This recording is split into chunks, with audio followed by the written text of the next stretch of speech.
तो मेरे बेटा जो डाउट्स आए हैं, कई डाउट तो बहुत ही अच्छे लेवल के डाउट्स हैं। देखिए क्या क्या डाउट्स हैं। पहला क्वेश्चन जो आपने पूछा है, शायद शीट से नहीं है, बाहर से कहीं से पूछा है। एक टेबल के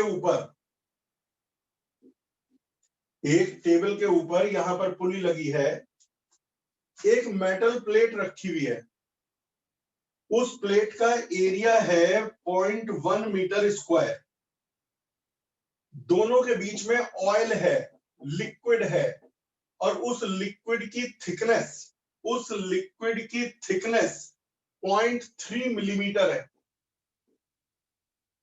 लिक्विड की थिकनेस 0.3 मिलीमीटर है।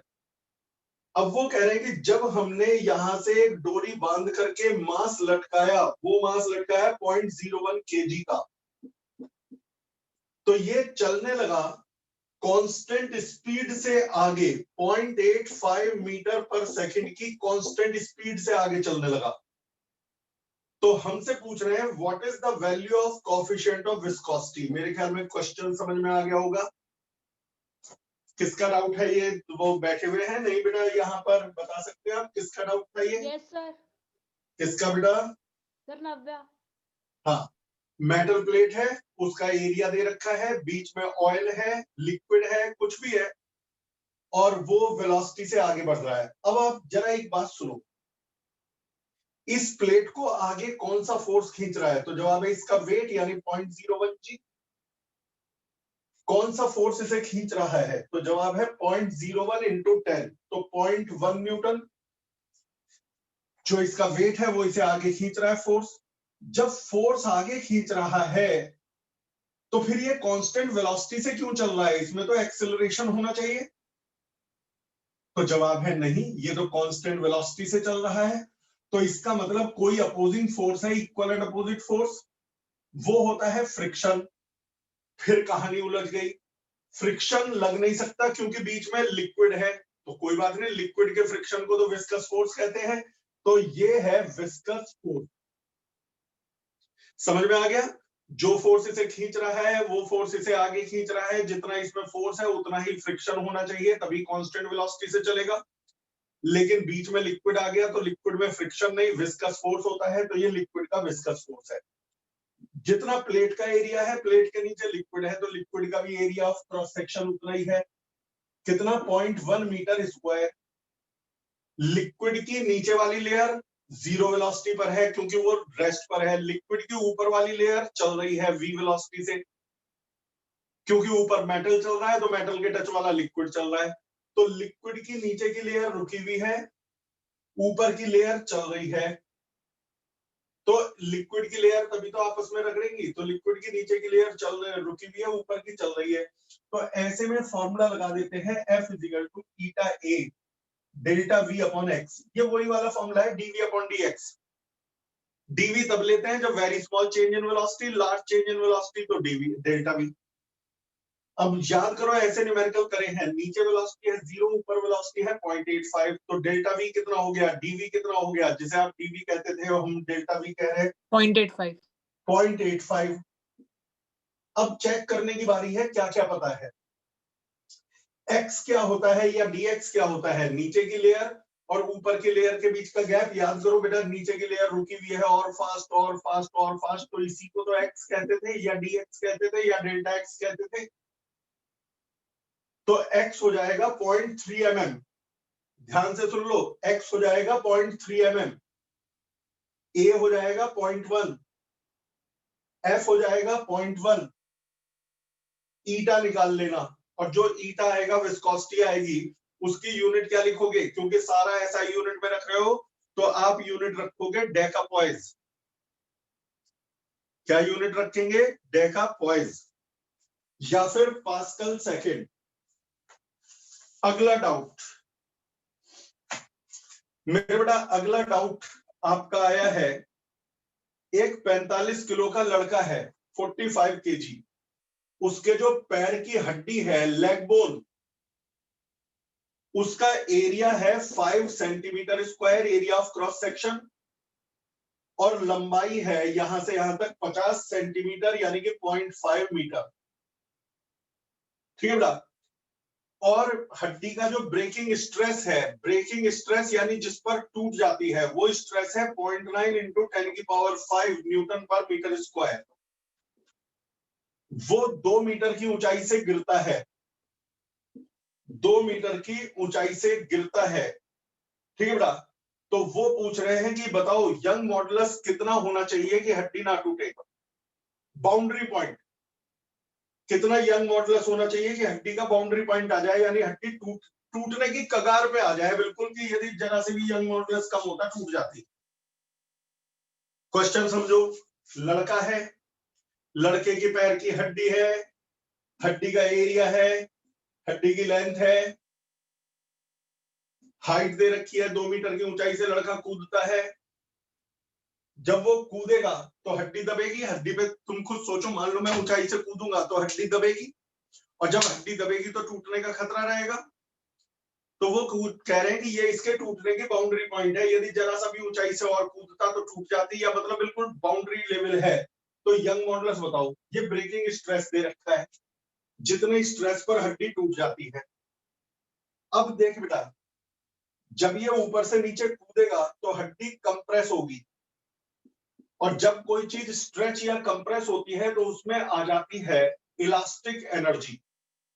याद करो, वो half into stress into strain, वो सिर्फ वायर के खींचने पर नहीं होती, दबने पर भी होती है। स्प्रिंग खींचे तो भी उसमें एनर्जी है, स्प्रिंग दबे तो भी उसमें एनर्जी है। तो हड्डी खींचे या दबे, दोनों केस में उसमें एनर्जी आती है। तो हड्डी दबेगी, बोन दबेगी, तो बोन दबेगी तो उसे एनर्जी मिलेगी, लेकिन energy can neither be created nor be destroyed. तो एनर्जी इसे मिली कैसे? कोई ना कोई एनर्जी कम हुई होगी। तो पोटेंशियल एनर्जी कम हुई है, ग्रेविटेशनल पोटेंशियल एनर्जी कम हुई है, जिसके कारण बोन को हम एक्स्ट्रा एनर्जी मिली है। तो पोटेंशियल एनर्जी कितनी कम हुई है? तो जवाब है mgh। और वो किस एनर्जी में बदल गई? तो जवाब है बोन की इलास्टिक एनर्जी में। और इलास्टिक एनर्जी का फॉर्मूला होता है half into stress into strain into volume.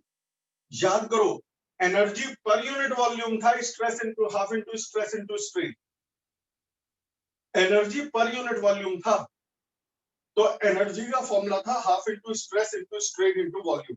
लेकिन ये तो एक पैर की हड्डी की है, ऐसे ऐसे 2 पैर होंगे जमीन पे तो दोनों टकराएंगे, तो डबल कर दो एनर्जी। अब स्ट्रेन को क्या लिखो? स्ट्रेन को लिखो स्ट्रेस अपॉन यंग मॉडुलस। क्यों? क्योंकि यंग मॉडुलस होता है स्ट्रेस अपॉन स्ट्रेन। और कल हीट एंड थर्मोडायनेमिक्स की शुरुआत गारंटेड। पुरानी वीडियो तैयार करके आ जाना, तो कल को आपको आगे का समझ में आ जाएगा। तो मैंने स्ट्रेन को लिख दिया स्ट्रेस अपॉन दिस। वॉल्यूम को लिख दो एरिया इंटू हाइट। जो इसका एरिया है बोन का, और जो उसकी हाइट है, एरिया और हाइट उनके प्रोडक्ट को मल्टीप्लाई कर दो तो वॉल्यूम आ जाएगा। अब बस देखने की बारी है क्या क्या हमें पता है। उन्होंने कहा था 45 केजी का लड़का जंप करता है, तो मास हमें पता है 45 केजी।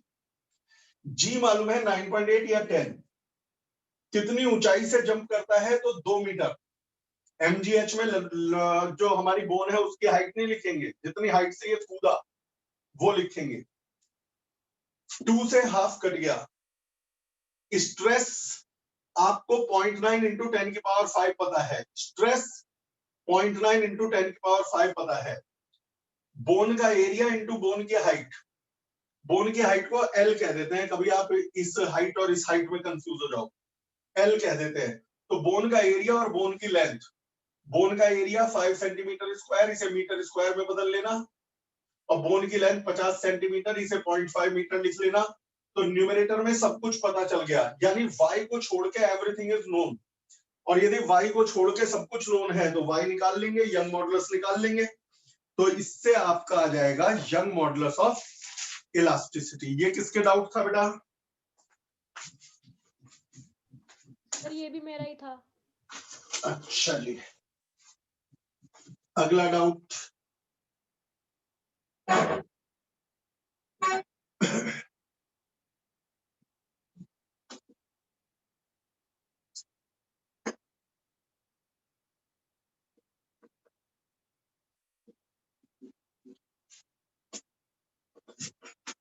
मेरा बेटा नेक्स्ट है एक पेंडुलम है, मेटल के वायर से बना हुआ, उसके नीचे एक 20 किलो का बॉब है। पेंडुलम की लंबाई जो है 4 मीटर है, एल लेंथ 4 मीटर है, पूरी बॉब की पेंडुलम के बॉब थ्रेड की लेंथ। जो बॉब है जब रुका हुआ है तो जमीन से 2 मिलीमीटर ऊपर है, क्लियर गैप 2 मिलीमीटर, ठीक, जमीन से 2 मिलीमीटर ऊपर है। फिर इसके बाद वो कह रहे हैं वायर, जिस वायर से ये बना हुआ है, जिस वायर से ये बंधा हुआ है उसका डायमीटर दे रखा है 1 मिलीमीटर और यंग मॉडुलस दे रखा है 2 × 10⁻11 न्यूटन पर मीटर स्क्वायर, एसआई यूनिट में। क्वेश्चन शुरू होता है अब, समझ में आ गया? वायर की लंबाई 4 मीटर, वायर का डायमीटर 1 मिलीमीटर, वायर का यंग मॉडुलस 2 × 10⁻11, वायर के नीचे एक मास बना हुआ है 20 kg और ये जमीन से 2 मिलीमीटर ऊपर है। अब क्वेश्चन शुरू होता है कि हमने इसे साइड में करके थीटा एंगल पर करके छोड़ दिया। जब हमने इसे छोड़ा तो बताओ थीटा की मैक्सिमम वैल्यू क्या होनी चाहिए कि ये जमीन से टच होता हुआ जाए, जमीन से टच होता हुआ जाए। अभी जो 2 मिलीमीटर का गैप है ना वो खत्म हो जाए, यानी ये वायर 2 मिलीमीटर लंबा हो जाए। वायर की अभी लंबाई जो है 4 मीटर है, उसकी लंबाई में एक्सटेंशन हो जाए 2 मिलीमीटर। अब क्वेश्चन ये आता है बॉब लंबा क्यों हो जाएगा? तो जवाब है अभी इसे नीचे कौन सा फोर्स खींच रहा है? mg। जब ये बॉब नीचे आएगा, अभी ध्यान से सुनना, जब ये रुका हुआ था तो वेलोसिटी नहीं थी, तो नीचे खींचने वाला फोर्स कौन सा था? mg। जब आपने इसे साइड में करके छोड़ा और वो बॉटम पर पहुंचा, तो बॉटम पर पहुंचने के बाद इसमें वेलोसिटी थी। याद करो पेंडुलम में वेलोसिटी होती है, और जब वेलोसिटी थी तो नीचे की तरफ सेंट्रीफ्यूगल फोर्स भी था, mv²/L। तो बताओ पहले जब रुका हुआ था तो नीचे की तरफ कौन सा फोर्स था? सिर्फ mg। और जब साइड में करके छोड़ा तो नीचे आने के बाद कौन से फोर्स है इस बॉब पर? mg + mv²/L। L क्यों?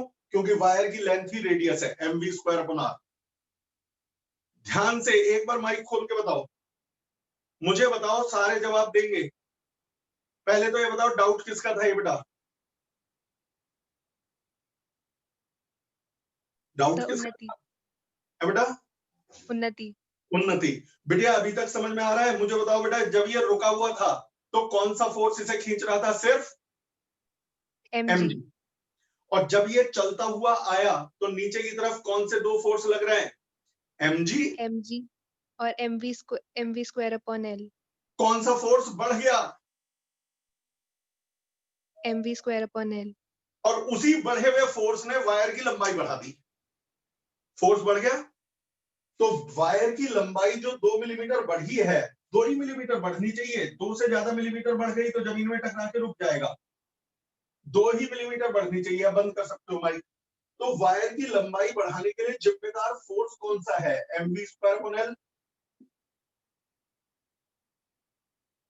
अब मैं mv²/L कैसे निकालूं?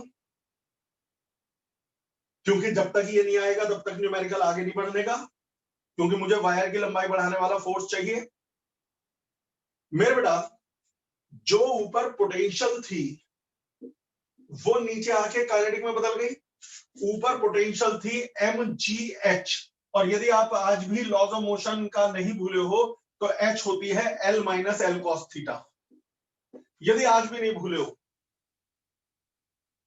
कहो तो मैं दोबारा बताऊं कैसे आया, याद है आप लोगों को? सर √2gh करके एक फॉर्मूला था ना। मेरे बेटा मत लगाओ, तुम ये बताओ हाइट कौन सी है? जितने कम फॉर्मूले लगाओगे उतना बढ़िया। मुझे बताओ हाइट कितनी होती थी, बस ये बता दो मुझे। सर L - यही L थी cos सर। थीटा। यही थी L - L cos theta. L minus L cos L cos theta. तो ये पोटेंशियल एनर्जी थी mgh और h था L minus L cos theta. तो जब ये ऊपर से नीचे आया तो ये पोटेंशियल काइनेटिक में बदल गई और काइनेटिक में बदल गई तो हाफ mv स्क्वायर बन गया। अब देख यहीं पे मैं जुगाड़ कर रहा हूं, इस 2 को ऊपर ले जाओ,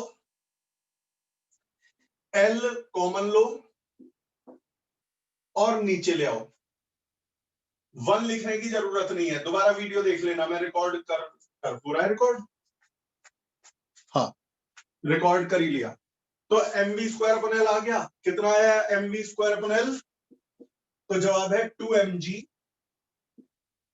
1 minus cos theta, 2mg 1 minus cos theta, ये इसके बराबर आ गया। अब मुझे पता चल गया कौन सा फोर्स खींच रहा है और उसकी वैल्यू क्या है। अब मैं फॉर्मूला लगाता हूं यंग मॉडुलस का, F अपॉन ए का मतलब pi R square divided by delta L upon L, और सिर्फ इसमें मैं बताऊंगा कि क्या रखना है। F को रखना है 2mg 1 माइनस कॉस थीटा, क्योंकि यहां कौन सा फोर्स लेते हैं जिसने वायर को खींचा, 2mg 1 माइनस कॉस थीटा। अब सिर्फ ये जांचना रह गया कि क्या सब कुछ अवेलेबल है थीटा निकालने के लिए।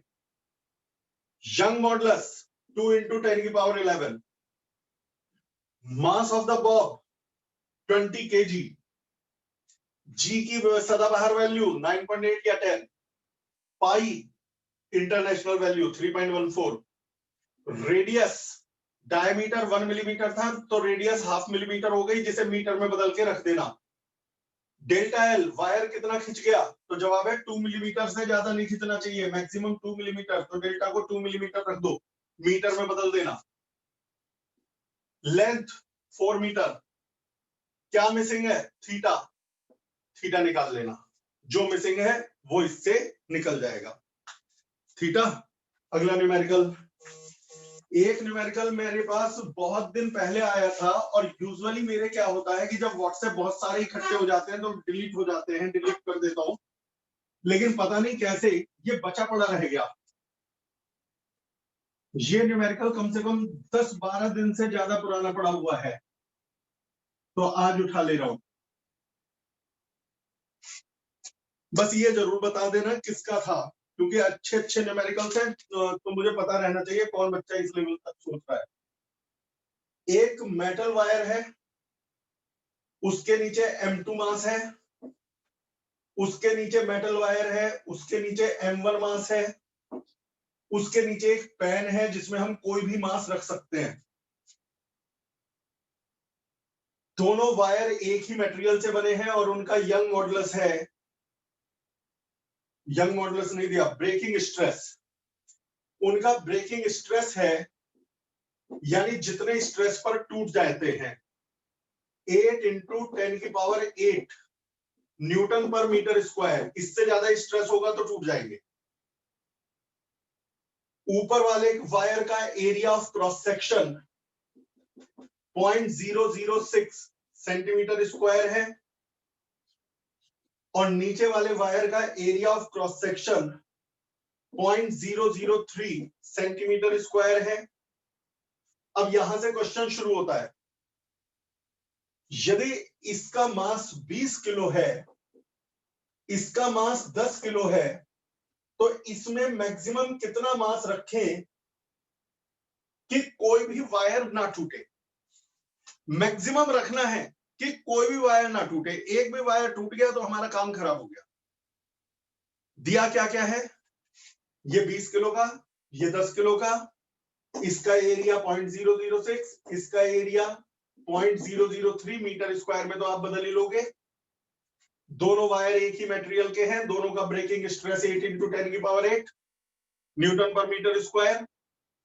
तो वो पूछ रहे इसमें कितना मास रखें कि कोई सा भी ना टूटे, मैक्सिमम मास कितना रखें कोई सा ना टूटे।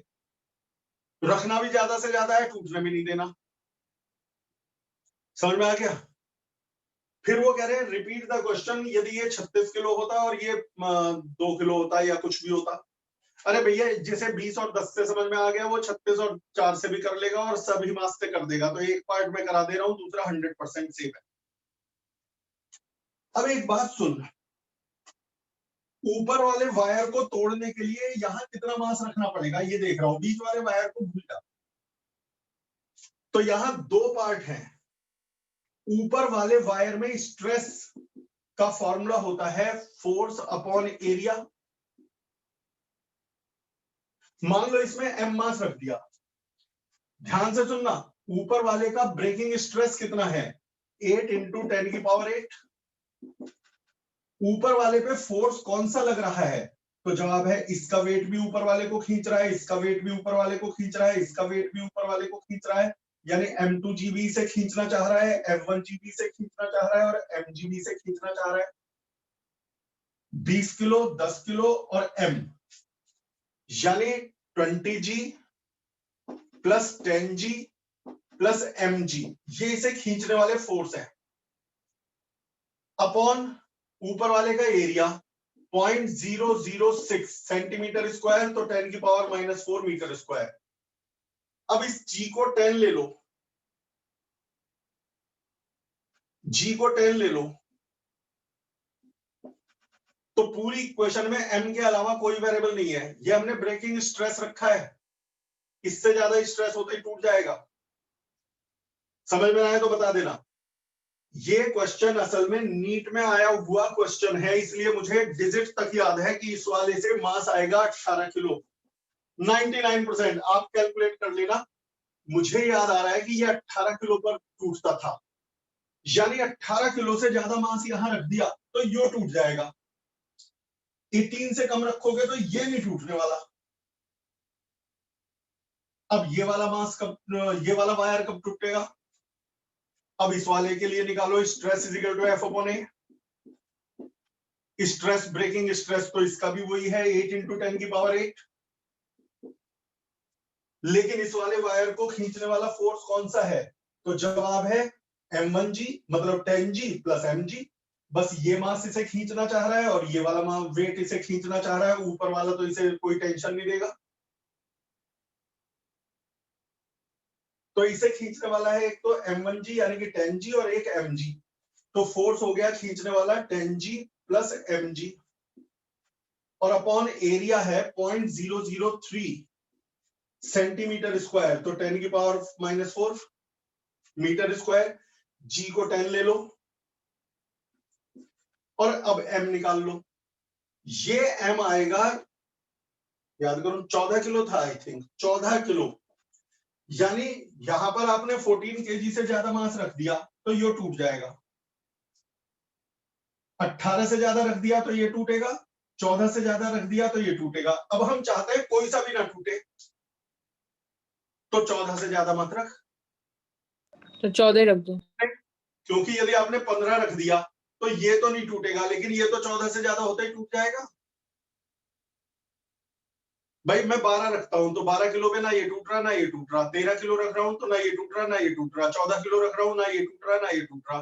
15 रखते ही नीचे वाला टूट गया, वो 14 से ऊपर पे। तो बताओ आंसर दोनों देने हैं? नहीं, आंसर एक। यदि आप चाहते हो दोनों में कोई भी ना टूटे तो 14 kg से ज्यादा मत रखो। तो हमारा आंसर सिर्फ 14 kg जाएगा कि यदि दोनों ही नहीं तोड़ने तो 14।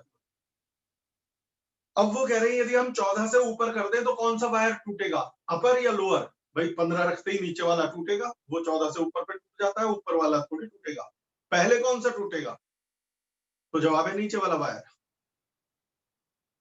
तो आई थिंक समझ में आ गया होगा जिसका डाउट था। सर हमने दोनों जगह सेम स्ट्रेस क्यों रखा? क्योंकि एक ही मटेरियल के बने हुए बेटा। उन्होंने पहली लाइन में बोला है both wires are of same material, और जो मटेरियल सेम होता है उसका ब्रेकिंग स्ट्रेस सेम होता है, यंग मॉडुलस सेम होता है, डेंसिटी सेम होती है। ठीक है,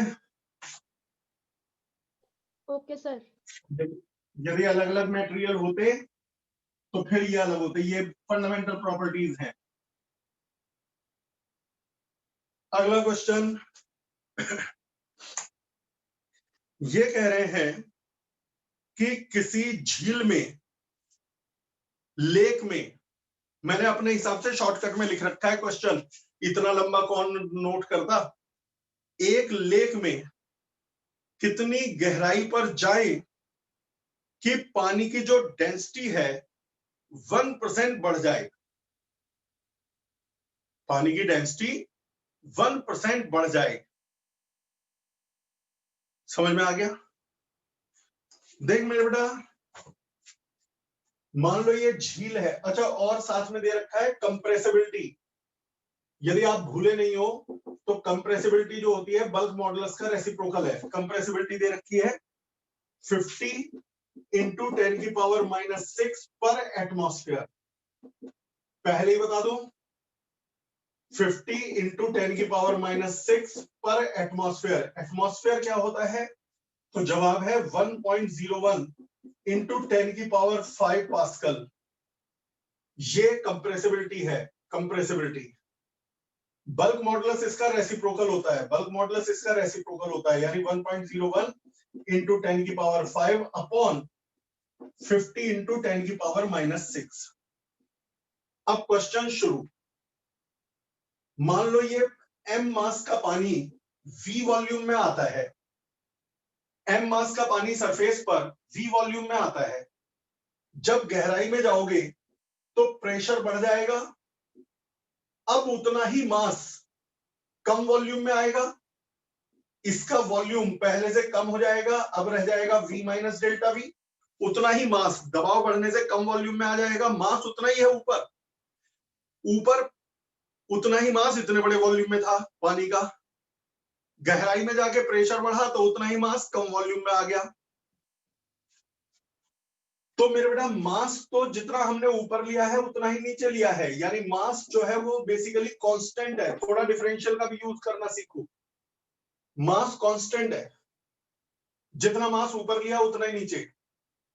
लेकिन मास होता है वॉल्यूम इनटू डेंसिटी, कांस्टेंट है। अब इसका डिफरेंशियल कर दो, स्पेशल न्यूमेरिकल है, आप लोग भी इसे ध्यान से देखना। इसका डिफरेंशियल कर दो। जब डिफरेंशियल करोगे तो v differential of rho plus rho differential of v is equal to 0। v differential of density plus density, याद करो product rule, density differential of volume is equal to constant का डिफरेंशियल 0। इसे उधर ले जाओ तो ये हो जाएगा माइनस, तो इससे हमारे पास आ जाएगा D rho upon rho is equal to minus DV upon V. D rho क्या है? Change in density. डीवी क्या है? Change in volume. और यदि ज्यादा गहराई पे चले गए तो डी रो की बजाय आप बेधड़क डेल्टा रो लिख दो और डीवी के बजाय डेल्टा वी लिख दो। बताओ डी और डेल्टा में अंतर क्या है? जब स्मॉल चेंज हो तो डी, डीवी, और ज्यादा हो तो डेल्टा वी। डेल्टा, यानी डी और डेल्टा है दोनों चेंज। तो यहाँ पर मुझे नहीं पता कि ज्यादा गहराई में चले गए, क्या पता ज्यादा वॉल्यूम में चेंज आ गया हो, तो मैंने पहले शुरू तो करा डिफरेंशियल से। और यहाँ एक लाइन लिख देना, if changes in volume and density are large we can write, और ये लिख देना बेधड़क। अब इसके बाद दोनों तरफ 100 से मल्टीप्लाई करो, तो ये आ गया percentage change in density. Percentage change in density, वो कह रहे हैं डेंसिटी 1% बढ़ जाए तो delta rho upon rho into 100 1 दे रखा है परसेंटेज चेंज इन डेंसिटी। तो इससे इस वाले राइट, इसे दोबारा तो देखना ही बाद में, राइट वाले 100 को 1 के नीचे ले जाओ, माइनस साइन को यहां ले आओ, तो delta V upon V is equal to -1/100। Minus sign क्या बता रहा है? चेंज निगेटिव आ गया। चेंज निगेटिव का मतलब घट गया, और कुछ नहीं। माइनस सिर्फ ये बता रहा है वॉल्यूम कम हो गया। तो यहां लिख देना एक line, negative sign only indicates that the volume is reduced. Numerical करते समय आगे से माइनस मत लगाना, अब इससे आगे जो कैलकुलेशन होंगी उसमें माइनस कहीं नहीं होगा। समझ में आ गया? अब बल्क मॉडुलस का फॉर्मूला क्या होता है? F अपॉन ए को लिख दो P divided by delta V upon V। अब हम आखिरी स्टेप पर आ गए। बल्क मॉडुलस का फॉर्मूला है P delta V upon V। और कौन से प्रेशर ने वॉल्यूम रिड्यूस किया? तो जवाब है H रो जी ने। H गहराई पे चले गए ना। कई बच्चे कहते हैं सर एटमॉस्फेरिक प्रेशर नहीं लेंगे, मैं कहता हूं आप एक बात बताओ, वॉल्यूम कम होने का कारण क्या है? एटमॉस्फेरिक प्रेशर तो यहां भी था, तब इतना वॉल्यूम था। जब नीचे आ गए तो वॉल्यूम कम होने का कारण एटमॉस्फेरिक प्रेशर तो पहले भी था, अब भी है। बढ़ा कौन सा है? बढ़ा कौन सा है? एच रो जी। तो जो बढ़ा है प्रेशर, जिसने वॉल्यूम कम किया है, वो तो एच रो जी है ना। तो एच रो जी।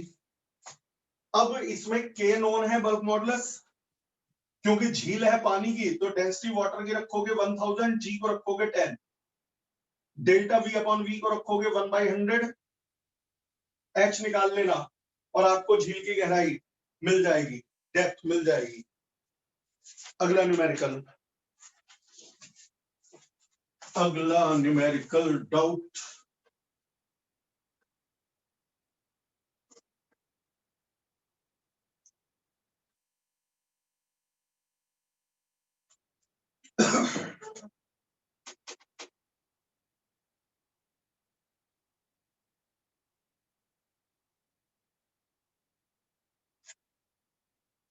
अगला न्यूमेरिकल है, एक कंटेनर है सिलेंड्रिकल,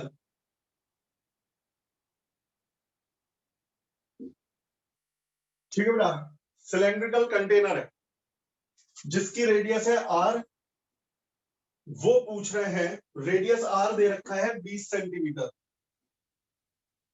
वो कह रहे हैं इसमें कितनी ऊंचाई तक पानी भरे, कितनी ऊंचाई तक पानी भरे कि जमीन पर लगने वाला फोर्स और दीवारों पर लगने वाला फोर्स बराबर हो जाए। जितना फोर्स ग्राउंड बेस पर लगे उतना ही फोर्स दीवार पर लगे। अच्छा एक बात बता, मान लो एच ऊंचाई तक पानी भर दिया आपने, यहां प्रेशर कितना है? एच रो जी। यहां प्रेशर कितना है? एच रो जी। यहां प्रेशर कितना है? एच रो जी। यहां प्रेशर कितना है? एच रो जी। प्रेशर हमेशा, फोर्स जो है हमेशा सरफेस के परपेंडिकुलर होता है, तो प्रेशर सारे में सेम है। तो फोर्स कितना है? बॉटम पे लगने वाला फोर्स F1, तो पूरी बॉटम पर प्रेशर एक ही है, एच रो जी। और एरिया है पाई आर स्क्वायर। ये तो हो गया बेटा बॉटम पर लगने वाला फोर्स। अब दीवार पे लगने वाला फोर्स, तो मुझे बताओ क्या यहां प्रेशर, यहां प्रेशर, यहां प्रेशर, यहां प्रेशर, यहां प्रेशर सेम है क्या? तो जवाब है जैसे नो सर। अलग अलग है ना। Yes sir. बढ़ती जाएगी, प्रेशर बढ़ता जाएगा। Yes sir. यहाँ प्रेशर जीरो, उससे लार्ज, उससे लार्ज, उससे लार्ज, उससे लार्ज, और बॉटम पे एच रो जी।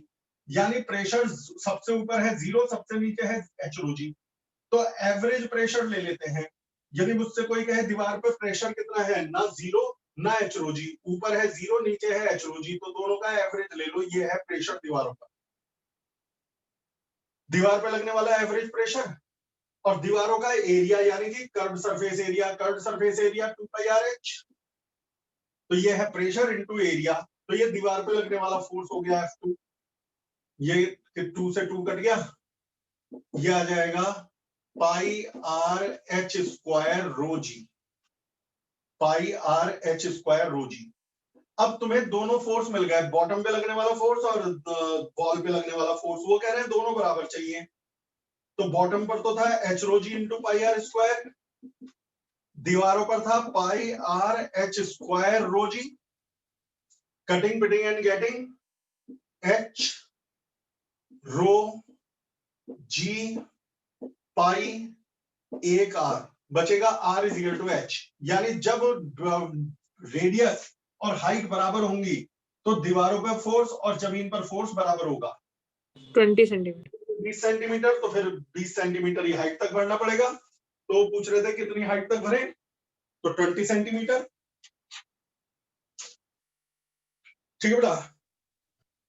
एक बच्चे ने एक थ्योरेटिकल पूछा है कि पैराशूट से जब आदमी कूदता है तो क्या होता है। बेटा वही होता है जो टर्मिनल वेलोसिटी पढ़ा था आपने, रेन ड्रॉप का या मेटल स्फेयर का। तुम्हें याद होगा कि यदि मेटल स्फेयर को पानी में छोड़ दें तो पहले वेलोसिटी उसकी बढ़ती है, बढ़ती है, बढ़ती है, बढ़ती है, और फिर कांस्टेंट हो जाती है। इस पर पूरी वीडियो बनी हुई है, टर्मिनल वेलोसिटी। याद है आप लोगों को? Yes sir. स्टोक्स फोर्स जिसमें था, तो ये हो जाती है। उसी तरह से पैराशूट लेकर के जब कोई आदमी कूदता है तो उसकी भी वही बात है, पानी की बूंद गिरती है, बारिश होती है, उसकी भी यही बात है। तो उसके लिए जिस बच्चे ने कहा था ये, तो वो टर्मिनल वेलोसिटी वाला वीडियो एक बार आप देख लो, आपको पूरी कहानी समझ में आ जाएगी। आधे घंटे करीब का वीडियो है, पूरा क्लियर हो जाएगा। बेटा एक ये हुआ, और देखता हूं डाउट। वैसे आज कुछ लग रहा था कि बच्चों ने ढंग से तैयार करके जेन्युइन डाउट्स भेजे हैं, आज पेलम पाली वाले नहीं थे। हाँ, एक आध डाउट बेचारे का गलती से ऐसा आ गया कि जिसमें डेंसिटी मिसिंग थी, उसमें बच्चे की कोई गलती नहीं है। उसने जिस बुक से फोटो खींची उसमें लिखा हुआ था कि density of blood is given in table number 10। अब बताओ मैं टेबल नंबर 10 कहां से ढूंढूं? तो ना बालक की गलती ना मेरी गलती। वैसे मैंने व्हाट्सएप पे ही समझा दिया है। अगला क्वेश्चन एक पूछा है कि एक क्यूब है क्यूब जिसकी साइड है 50 सेंटीमीटर, लंबाई चौड़ाई ऊंचाई सब। वो कह रहे हैं ऊपर 5000 न्यूटन का फोर्स लगाया, नीचे 5000 न्यूटन का फोर्स लगाया, 5000 न्यूटन का फोर्स लगाया। यदि शेयर मॉडुलस कहते हैं मॉडुलस ऑफ रिजिडिटी को, 8 × 10⁻10 न्यूटन पर मीटर स्क्वायर है, तो बताओ शेयर एंगल थीटा क्या होगा? मेरे बेटा simple numerical, eta is equal to F/A divided by theta. याद करो शेयर स्ट्रेन वाला, वो तो बाद में थीटा को ΔL/L लिख दिया था स्मॉल एंगल्स के लिए, थीटा लिखे। ईटा आपको गिवन है, फोर्स 5000, एरिया बेटा साइड है 50 तो एरिया हो जाएगा 2500, लेकिन सेंटीमीटर स्क्वायर, उसे मीटर स्क्वायर में बदल लेना, थीटा निकाल लेना, थीटा रेडियन में आएगा। यहाँ एक कंफ्यूजन जरूर हो सकता है बच्चों को कि सर पहले जो हम न्यूमेरिकल करते थे उसमें ये वाला फोर्स तो नहीं होता था, बस ऊपर वाला फोर्स होता था। मेरे बेटा जब आप पहले न्यूमेरिकल करते थे तो नीचे क्लैंप कर देते थे यदि याद हो, और तब यहाँ F फोर्स लगाते थे, नीचे का हिस्सा जाम कर देते थे। अब की बार जाम करने के बजाय हमने उधर अपोजिट फोर्स लगा दिया। एक बात बताओ, फोर्स लगाने पर ये आगे खिसकना चाहता है तो पीछे की तरफ एक रिएक्शनल फोर्स लगता है 5000 न्यूटन। यदि आप नीचे क्लैंप कर देते हो तो equal and opposite force develop हो जाता है खुद। तो यहां हमने लगा दिया है, हम ना लगा के क्लैंप कर देते तो वो क्लैंप अपोजिंग फोर्स लगाता। अपोजिंग फोर्स के कारण ही तो नीचे का सिरा चल नहीं पा रहा। चाहे वो क्लैंप लगाए या मैं लगाऊं उससे फर्क नहीं पड़ता, आप नीचे वाले फोर्स को ध्यान मत देना, क्लैंप कर दो नीचे और नहीं तो इक्वल एंड अपोजिट फोर्स लगा दो। अब इसके बाद एक डाउट कंसेप्चुअल से पूछे हैं, उसके लिए मैं एक सेकंड में शीट लेकर के आ रहा हूं कि कॉन्सेप्ट, उसमें नंबर दिया हुआ है कंसेप्चुअल।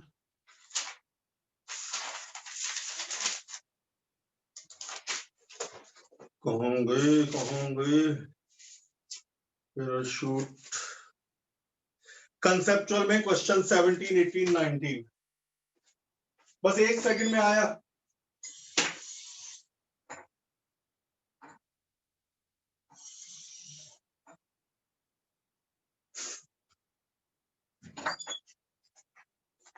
तो मेरे बेटा कंसेप्चुअल में देखते हैं क्या है 17, बस अब 2 एक रह गए। वो कह रहे हैं कि जो खिलाड़ी होते हैं, एथलीट होते हैं 17 में, जो फुटबॉल या हॉकी खेलते हैं, उनके जूतों के सोल में स्टड्स लगाए जाते हैं, क्यों? सिंपल है, जो एक खिलाड़ी के शूज होते हैं उनके शूज के बॉटम पर छोटे छोटे स्टड्स लगाए जाते हैं, क्यों? उससे क्या होता है, ग्राउंड पर एरिया ऑफ कांटेक्ट कम हो जाता है। यदि ये स्टड ना हो तो पूरा जूता जमीन के संपर्क में आएगा। अब ये छोटी छोटी pin, 4 pin, 8 pin, 10 pin, 100 pin, जितनी भी हैं, बस इतना एरिया कांटेक्ट में आएगा। एरिया कम होने से जमीन पर प्रेशर ज्यादा पड़ता है, प्रेशर फोर्स अपॉन एरिया, और जमीन में प्रेशर ज्यादा होने से स्टड जमीन में घुस जाते हैं। इतना भी गहरा नहीं घुसते कि ऑल पिन जैसा लगा दे, लेकिन थोड़ा थोड़ा घुस जाते हैं तो ग्रिप अच्छी मिलती है, और कोई रीजन नहीं है। अगला वो कह रहे हैं ड्रॉपर जब तक ना दबाएं उससे इंक बाहर नहीं आती। जैसे तुम लोगों ने देखा होगा कि ये ड्रॉपर है, सबने कभी ना कभी ड्रॉपर देखे होंगे, इस तरह का दवा बचपन में पी होगी इससे, ड्रॉपर से है। इसके अंदर तुमने इंक भर दी या दवा भर दी, ऊपर से रबर को दबाओगे तो ये बाहर आ जाएगा, नहीं दबाओगे तो नहीं बाहर आएगा। उसका कारण है बाहर से एटमॉस्फेयर का जो प्रेशर है वो इसे अंदर धक्का दे रहा है और ये बाहर नहीं आ पा रहा। कई बच्चे कहेंगे और अंदर, अरे ऊपर से बंद है ना, यदि ऊपर से काट दे धैर्य से सारा लिक्विड निकल जाएगा, क्योंकि फिर अंदर से इधर से भी एटमॉस्फेयर का प्रेशर आ जाएगा और इधर से भी एटमॉस्फेयर का प्रेशर आ जाएगा, दोनों तरफ से एटमॉस्फेयर का प्रेशर आकर के इसमें गड़बड़ कर देंगे, तो फिर नहीं। लेकिन यदि ऊपर रबर का बल्ब लगा हुआ है तो ये एटमॉस्फेयर का प्रेशर इतना ज्यादा है कि वो इसे गिरने नहीं देगा। जब आप इसे दबाओगे तो अंदर जो आप दबाने से प्रेशर पैदा करोगे वो एटमॉस्फेयर के प्रेशर से ज्यादा होगा, तो इसलिए ड्रॉप गिर पड़ेगी। अगला डाउट, वो कह रहे हैं ब्लड प्रेशर हाथ में लिया जाता है पैर में नहीं। मेरे बेटा ब्लड का असली प्रेशर यदि हाथ और पैर में लोगे तो पैरों में ज्यादा आएगा। क्यों मेरे बेटा ये बताओ, एच ऊंचाई के, सर हाइट का इशू हो जाएगा। सर एचओजी के हिसाब से नेचुरली ऐड हो जाएगा ना, तो यस हम सर। चाहते हैं कि लिक्विड के हाइट के कारण प्रेशर ना ऐड हो, तो ऊंचाई पे लेते हैं। अब खोपड़ी पे ले नहीं सकते, हड्डी होती है, तो फिर हाथ ही मिलते हैं, तो हाथ पे ब्लड प्रेशर ले लेते हैं और उसी को सही मानते हैं। असली ब्लड प्रेशर तो दिमाग में जो होता है वो माना जाता है, लेकिन दिमाग पे यहाँ चेक नहीं कर सकते तो यहाँ से ले लेते हैं। पैरों पे लोगे तो एचरोजी जुड़ जाएगा। एक लास्ट डाउट और दिखाई दिया था मुझे, 35 ये पूछा है why a small drop of mercury is spherical, big drop is Oval shape. जो मरकरी की छोटी सी बूंद लोगे तो वो स्फेरिकल होगी और बड़ी बूंद लोगे तो वो इस तरह की हो जाएगी। देख सरफेस टेंशन के कारण वो स्फेरिकल रहना चाहता है, सरफेस टेंशन का फोर्स स्फेरिकल करना चाहता है, लेकिन ग्रेविटी का फोर्स यानी कि वेट इसके ज्यादातर मास को नीचे ले जाना चाहता है। अब जब ड्रॉप बहुत छोटी होती है तो उसमें ग्रेविटी का फोर्स यानी वेट बहुत कम होता है, तो ग्रेविटी हार जाती है और सरफेस टेंशन जीत जाता है और वो ऑलमोस्ट स्फेरिकल हो जाती है।